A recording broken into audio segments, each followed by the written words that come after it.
విరోధంగా రూపొందించిన ప్రతి ఆయుధాన్ని నజరేయుడైన యేసు నామములో బంధిస్తున్నాను తండ్రి.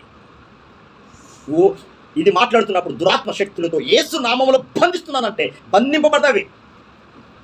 మీరు గమనించాలి ఎప్పుడైనా, ఇక్కడ కట్ట మైసమ్మ ఉంది కదా, ఒక 10 సంవత్సరాల కిందట ఈ ప్రాంతంలో నెలకు 1-2 దాంట్లో పడి చనిపోయిన చూసారా లేదా?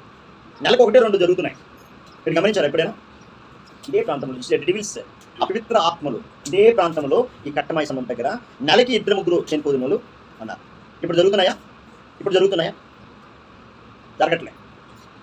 Zone the name of Jesus ప్రార్థన చేశాను, ప్రభా నీకు విరోధంగా ఈ ప్రాంతంలో ఉన్న ప్రతి దురాత్మ శక్తులు, అపవిత్ర ఆత్మలు, ప్రభా అతి శక్తిగల నామములో ఈ ప్రాంతంలో ఉన్న ప్రతి బంధకాల్లో ఉన్న ప్రతి చీకటి శక్తులు యేసు నామములో బంధిస్తున్నాను తండ్రి అని ప్రార్థన చేశాను. అంతే.